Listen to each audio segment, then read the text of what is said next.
Drama سے احسان فرموش کی next آنے والی ایپیسوڈ میں آپ لوگوں کو دکھایا جائے گا کہ آخرکار جو ہے وہ حمزہ کی ماں پہنچ جاتی ہے نوال کے پاس اور اس کے آگے ہاتھ جوڑتی ہے، اس سے کہتی ہے بیٹا ہو سکے تو مجھے معاف کر دینا، میں آپ کا سامنا بھی نہیں کر پا رہی، میرا ایک خواب تھا کہ تو میری زندگی میں آتی، میری بہو بنتی، لیکن میرے بیٹے کی حرکتوں کی وجہ سے آج یہ سب کچھ ہوا ہے، میں اب آپ کا سامنا بھی نہیں کر پا رہی، کیسے میرا دل کر رہا ہے کہ آپ کو میں جہاں سے جانے دوں۔ کہتی ہے کہ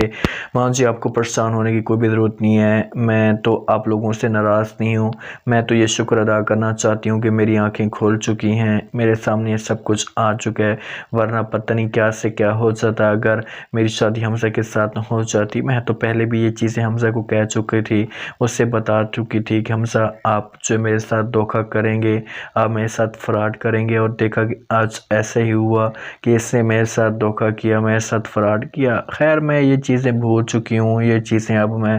چھوڑنا چاہتی ہوں، اب میں ان چیزوں کو بھولنا چاہتی ہوں، بس میں یہی کہوں گی کہ حمزہ رہنا بھی چاہتا ہے تو فلک کے ساتھ خوش رہے، ان کی جوڑی کسی بھی طریقے سے چلتی رہے۔ تو جہاں پر ماں کہتی ہے کہ وہ باتیں ساری ٹھیک ہیں لیکن میں بس بہت شرمندہ ہوں، آپ کے سامنے آپ کا سامنا بھی نہیں کر پا رہی، میرا دل اندر سے چھلنی ہو چکا ہے کہ فلک اتنی گھٹیا، اس گھر میں ایسے عزت سے بات کرنا بھی نہیں آتا اور نہ ہی وہ تمیز کے ساتھ بات کرتی ہے، میں کیسے اسے اپنی بہو تسلیم کروں۔ نوال کہتی ہے اب تمہاری وہ زندگی میں آ چکی ہے تو تمہیں مجبوری کی وجہ سے اسے بہو تسلیم کرنا پڑے گا، کیونکہ اس کے علاوہ آپ کے پاس کوئی آپشن ہی نہیں ہے، آپ کا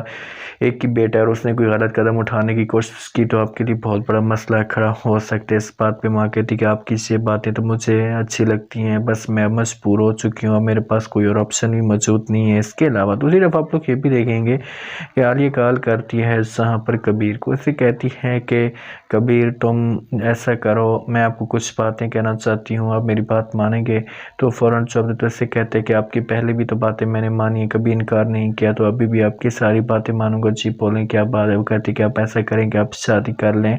نوال کے ساتھ، نوال جیسی آپ کو کبھی بھی جو ہے وہ لڑکی نہیں ملے گی، بس الجھی ہوئی اور آپ کے بچوں کا خیال بھی کرے۔ کبیر یہ باتیں سنتے کہتے کہ میرے ذہن میں تو اسے باتیں ہیں لیکن پتہ نہیں کیوں کبھی کبھی میرا دل پریشان ہو رہا ہے کہ میں اس کا سامنا کر بھی سکتا ہوں یہ نہیں، اگر اس نے انکار کر دیا تو کتنا بڑا تماشا کھڑا ہو جائے گا۔ تو اس بات پہ علی کہتی کہ تمہیں پریشان ہونے کی ضرورت نہیں ہے، میں خود بات کروں گی اور مجھے پورا یقین ہے کہ وہ مجھ سے انکار نہیں کرے گی اور اس سے کبھی وہ انکار کر بھی نہیں سکتی، دیکھنا کہ وہ آپ کے ساتھ شادی کرنے کی تیار ہو جائے گی۔ کبیر کہتے کہ اچھا چلو ٹھیک ہے، اگر آپ کہتی ہیں تو آپ بات کر سکتی ہیں، مجھے کسی قسم کا کوئی اعتراض نہیں ہے، آپ بات کریں، لیکن بس اس کو مجبور مت کریں، وہ پہلے بھی اندر سے مکمل طور پر ٹوٹی ہوئی ہے اور میں اس کے اوپر کسی قسم کا کوئی بڑا پریشر نہیں ڈالنا چاہتا۔ علی کہتی کہ آپ کو پریشان ہونے کی ضرورت نہیں ہے، میں اس حساب سے بات